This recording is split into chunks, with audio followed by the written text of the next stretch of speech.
Oke, baik teman-teman semuanya, ubur-ubur ikan lele, Hasto panik, le. Hasto tak bisa mengelak lagi, apalagi kuasa hukumnya ternyata KPK sudah mengantongi bukti baru untuk Hasto dijadikan sebagai tersangka gitu ya. Jadi tidak semena-mena ya ini. Tidak tiba-tiba gitu ya Hasto itu dijadikan tersangka dalam sidang pra peradilan ya kemarin ya. KPK sudah membacakan bukti baru ya, bahwa Hasto dijadikan sebagai tersangka. Salah satunya adalah KPK sudah menyadap 12 nomor yang masih berkaitan dengan kasus Masiku ini ya, titipan Mulyono gitu ya. Nggak ada gitu. Buat apa Pak Jokowi ngurusin PDIP? Kalian harus tahu ini, anak-anak Abah, anak-anak Banteng ya.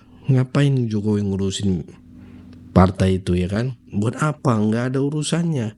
Apalagi ngurusin Hasto gitu. Jadi KPK ini akan terus berusaha menegakkan hukum ya. Apalagi di pemerintahannya Pak Prabowo Subianto ya. Pak Prabowo komitmen untuk memberantas korupsi. Udahlah kalian PDIP gentleman gitulah, hadapilah ya. Dikit-dikit klarifikasi, kemudian dikait-kaitkan dengan Mulyono.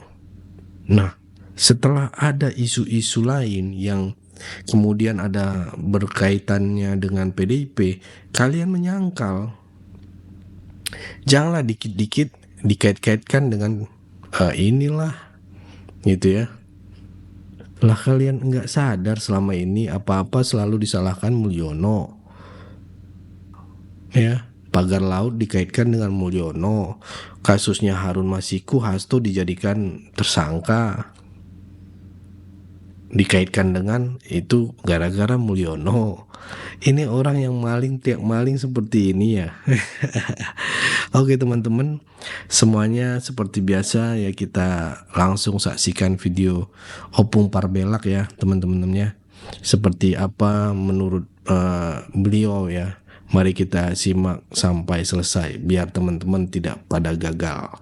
Oke. Kalian udah tengok hasil sadapan dari HP-nya si Hasto oleh KPK?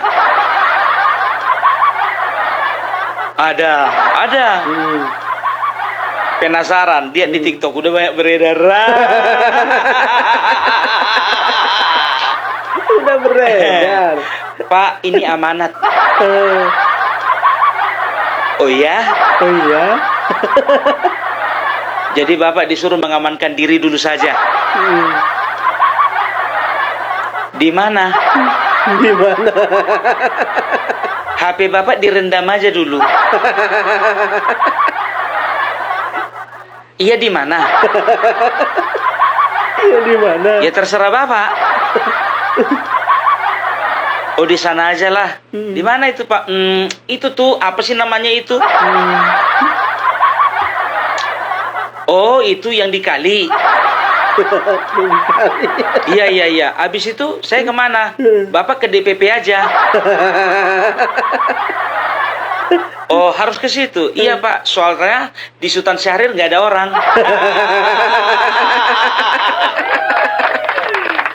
Munculnya penyidikan perkara dugaan mencegah, merintangi, atau menggagalkan penyidikan perkara suap atas nama Harun Masiku, Pasal 21 Undang-Undang Tipikor. Sebagaimana yang telah termohon uraikan di atas, bahwa sebelumnya termohon mengetahui telah terjadi tindak pidana korupsi penerimaan hadiah atau janji berupa uang suap yang dilakukan oleh Wahyu Setiawan, Komisioner KPU DKK. Untuk itu termohon telah melakukan penyelidikan tertutup dengan mengupayakan tangkap tangan kepada pihak-pihak yang terlibat, serta telah menerbitkan surat perintah penyelidikan nomor 146 tahun 2019 tanggal 20 Desember 2019 terkait dugaan tindak pidana korupsi berupa penerimaan hadiah atau janji oleh penyelenggara negara di Komisi Pemilihan Umum Pusat terkait dengan penetapan anggota DPR RI terpilih tahun 2019 sampai 2024 dan surat perintah tugas nomor Spring Gas 01 tahun 2020 tanggal 8 Januari 2020. 2. Dalam upaya tangkap tangan pada hari Rabu tanggal 8 Januari 2020 tersebut, Banyak lagi lanjutannya biar tahu kalian. Jadi jangan dikatakan bahwasanya KPK itu menetapkan Hasto sebagai tersangka tanpa dasar. Betul. Emang bodoh itu KPK. Emang bodoh. Tahu enggak kalian? Dibukalah di persidangan. Ternyata selain HP-nya si Hasto yang disadap, ya, dan juga percakapan mereka disadap, sebelumnya mereka sudah menyadap 12 nomor telepon.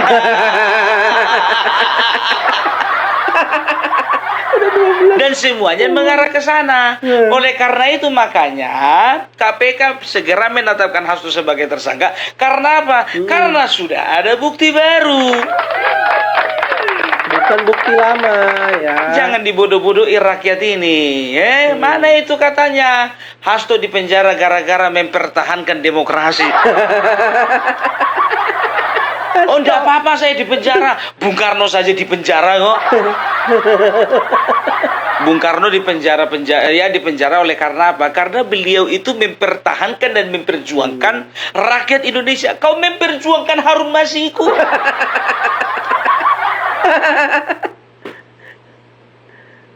Setelah penetapan saya sebagai tersangka oleh KPK, Munjungnya. maka sikap dari PDI Perjuangan adalah menghormati keputusan dari KPK.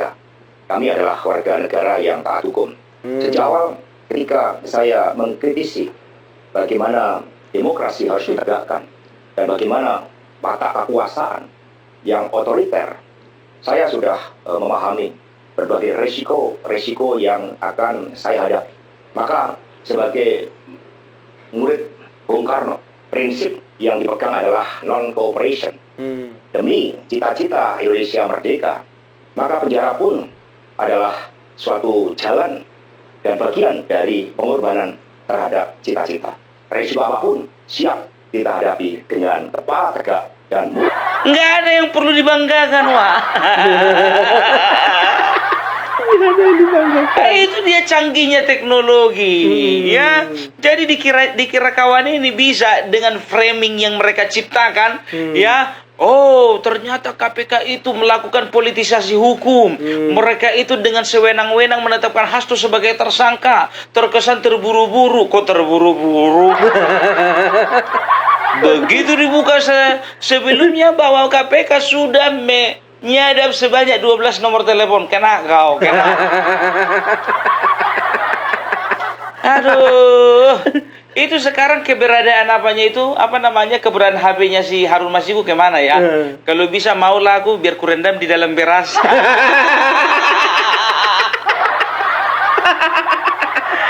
Orang zaman dulu kan gitu, kalau HP masuk ke dalam beras dimasukkan ke beras. Iya. Habis itu di hair dryer. Aku kira lah udah habis ini permasalahan, nggak taunya berlanjut terus.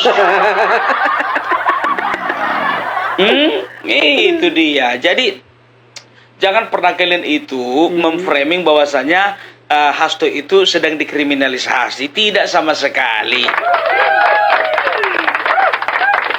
Ya, udah aku bilang KPK pasti akan mempersiapkan bukti-bukti yang kuat dan saksi-saksi yang kuat. Kan begitu. Tengok itu, siapa namanya itu mantan Bawaslu itu sampai nangis dia, meriang dia.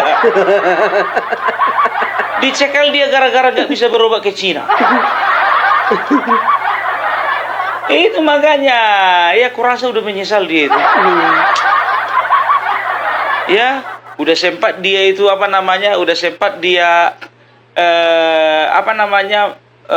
menjalani hukuman, dia kan mulailah masuk ke pemulihan. Setelah pemulihan mau berobat dia nggak bisa. Saya nggak tahu apa dasarnya. Saya menerima pencekalan untuk berangkat ke luar negeri selama 6 bulan. Padahal pertama saya itu sudah bebas murni loh, tanggal 23 April 2023. Kemudian ditambah 1 tahun masa percobaan 23 April 2024. Dan saya sudah dinyatakan bebas. Kalaupun memang saya melakukan kesalahan kemarin, saya sudah menjalani hukuman itu gitu loh, sampai dengan 29 April 2024. Bahkan di dalam tahanan itu saya kehilangan ibu saya loh.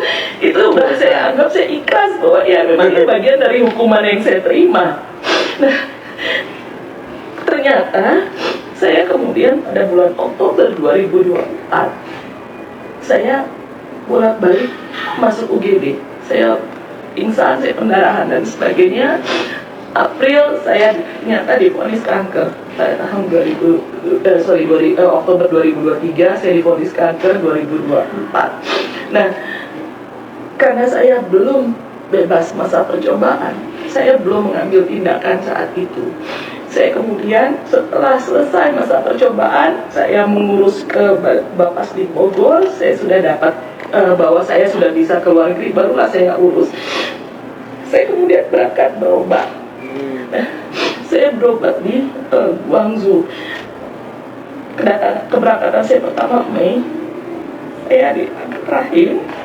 Nah, setelah itu saya berangkat kembali, namun karena ketiadaan dana yang harusnya saya berangkat Agustus, saya baru bisa berangkat kemudian di kalau nggak salah Oktober. Tapi akibat keterlambatan itu muncul lagi ada satu polip di dalam usus saya. Tapi keberangkatan saya kemarin itu kan untuk radioaktifnya. Sudah kembali ke sini, saya harus kembali lagi pada 17 Februari ini untuk operasi yang tadi ada di usus saya itu, karena dikhawatirkan itu akan menjadi cikal bakal kanker lagi.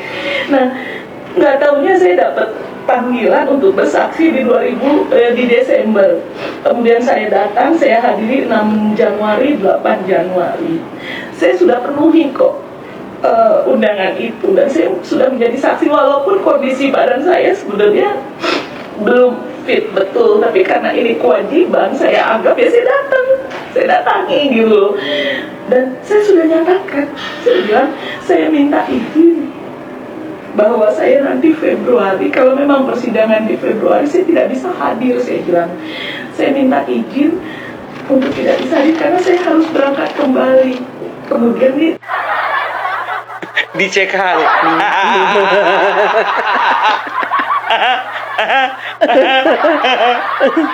Aduh, boros itu terus pula itu. Tapi nggak usah bawa marga ya, di mana-mana marga Sitorus, Boru Sitorus baik-baik. Semua marga baik, semua suku baik. Kalaupun ada yang melenceng itu oknum. Yang ini ya berarti. Jadi sekarang tahu enggak kalian ya, PDIP mengambil sikap diam karena apa? Kejepit kiri, kejepit kanan. Terhapit dari atas, terhapit dari bawah. Maju kena, mundur kena. Di tengah gencar-gencarnya kasus Harun Masiku ini harus diselesaikan, mereka sekarang sedang menghadapi problematika pagar laut. Iya, sedang menghadapi problematika pagar laut. Karena apa? Ternyata mereka kencang suaranya untuk pagar laut di Tangerang. Ternyata kalau untuk pagar laut ini Bekasi ternyata nggak bersuara, punya kawannya.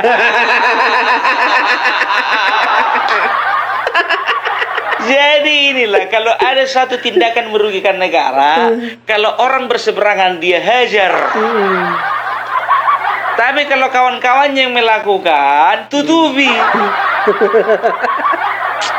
Oneng. Hari si oneng teka mananya. Meni kencang suaranya, kencang pisan. Ini namanya bukan pagar makan tanaman, ini namanya pagar makan laut. Di Sitorus. Basar-basar Mulyono. Mulyono. Apa sih kalian hubung-hubungkan pagar laut di Bekasi dengan PDIP? Kalaupun itu milik kader PDIP, apa harus selalu disangkut pautkan dengan PDIP? Masalahnya sekarang begini bro, kenapa kau keberatan? Kenapa semua juga permasalahan di bangsa ini selalu kau kait-kaitkan dengan Bapak Mulyono? Iya. Kalah kalian kemarin di Pilpres, Mulyono. Kalah pilkada, Mulyono. Kandang banteng hancur-hancuran, Mulyono. Sumatera Utara berganti nama dari kandang banteng menjadi penangkaran burung Garuda, Mulyono. Jawa Tengah begitu juga, ada campur tangan dari kepolisian, Mulyono. Mulyono lagi. Kenapa kalau kalian bisa menyangkut pautkan Bapak Jokowi kami itu dengan semua permasalahan di bangsa ini, tetapi kalau disangkut pautkan dengan pagar laut nggak terima? Fair dong. Dong ya, Deddy Sitorus. Ya, jadi memang harus fair kita yang hidup ini, ya, biar dicintai rakyat kalian. Tapi sekarang lagi modesnya. Kemarin gitu biar tahu kalian, ya kan? Pagar laut yang di sana udah kor-kor pagar laut. Kok orang ini diam-diam aja kan begitu kan? Ternyata agak galak juga untuk ini Tangerang kan begitu. Iya. Ternyata terbongkar yang di Bekasi punya kawannya. PDIP, partai banteng yang berani teriak maling, tapi justru terjebak dalam hipokrisi. Mari kita bahas. Ketika kader-kader PDIP menyerang pembangunan pagar laut di PIK 2, mereka berteriak lantang tentang hak rakyat dan akses nelayan yang terampas. Seakan-akan mereka adalah pahlawan yang membela kaum tertindas. Namun ada yang aneh di sini. Ketika pagar laut serupa muncul di Bekasi, yang diduga milik Charles Honoris, seorang kader PDIP, mereka tiba-tiba diam 1000 bahasa. Padahal, luas pagar laut di Bekasi jauh lebih besar dibandingkan yang ada di Tangerang. Kenapa isu ini seolah menghilang? Apakah pagar laut hanya bermasalah jika tidak menguntungkan mereka? Ini adalah contoh nyata dari hipokrisi politik. PDIP seharusnya konsisten dalam membela rakyat, bukan hanya ketika ada kepentingan politik yang terancam. Mari kita kritisi dan tuntut keadilan yang sesungguhnya. Mau ngomong apa gue? Ngomong apa? Dikit-dikit Basar Mulyono, dikit-dikit Basar Mulyono. Giliran dia disangkut pautkan nggak terima. Maunya semua disangkut pautkan sama Jokowi. Jadi kalau orang ini sudah kalang kabut sekarang ini, banyak kali permasalahan di dalamnya. Bentar lagi kongres. Tahu ndak kalian ya, statusnya si Hasto yang lagi gantung ini, kurasa ini jadi permasalahan nanti untuk kongres. Kenapa bilang? Kalau KPK belum melakukan penangkapan si Hasto sebelum hari H kongres, ya, ingat ini, sebelum melakukan hari H, ini bakal kacau ini. Tapi kalau misalnya yang namanya Hasto ditangkap sebelum kongres, udah tahu kita siapa yang akan naik ke permukaan. Iya. Dan bisa jadi orang-orang baik akan menguasai PDIP. Ya saya tetap optimis walaupun saya tidak mendukung. Perusaknya kan itu aja. Iya. Orang-orang sebetulnya partai ini bagus kan begitu, ya kan? Cuman yang masalahnya dirusak oleh oknum. Masalahnya oknumnya berjamaah jadi banyak. banyak. Coba bayangkan kalian Hasto, obstruction of justice. Setelah itu apa? Diduga kuat menalangi uang suap. Siapa lagi? Deddy Sitorus kemarin itu dilaporkan masalah gratifikasi. Benar atau enggaknya itu tergantung pengadilan kan begitu. Enggak beres orang-orang. Siapa lagi? Ini lagi si Charles Honoris ini masalah pagar laut, kader PDIP juga. Belum lagi masalah internal. Tapi ngomong-ngomong kok jadi kita yang pusing mikirkan orang itu ya? Laut adalah milik rakyat. Laut adalah milik nelayan. Nelayan mau kemana lagi kalau tidak bisa mencari makan ke laut? Negara bagaimana peranannya terhadap masalah pagar laut ini? Woi, negara kemana kalian? Teriak-teriak di Tangerang, begitu di Bekasi diam.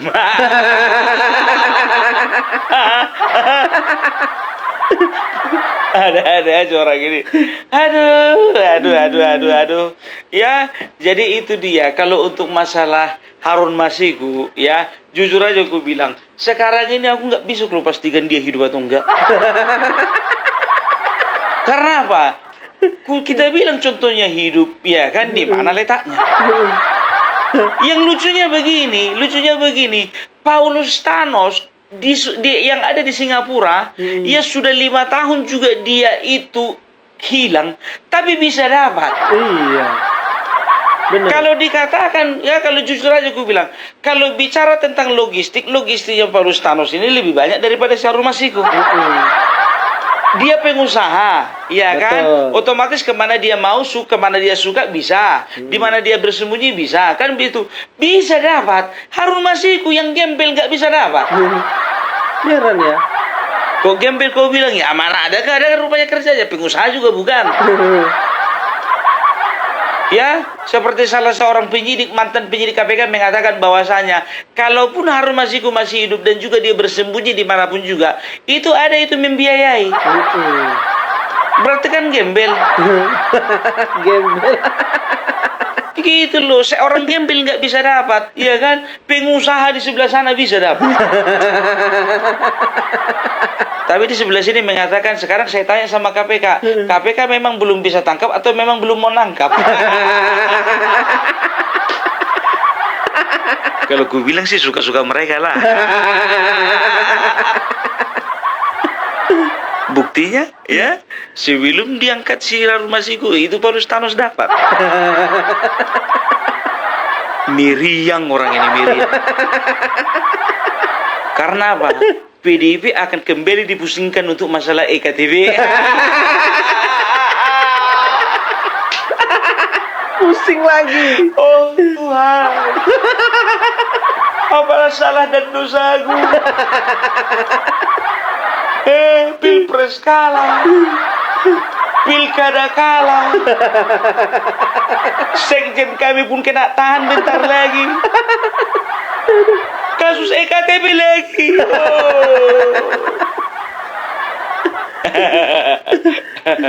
Itulah kau melawan kau sama Bapak Jokowi kami. Lawan orang baik. Dibongkarlah semua. Nggak pandai orang ini. Maunya Bapak Jokowi kalau kayak gitu dirangkul. Ini kalian campakkan.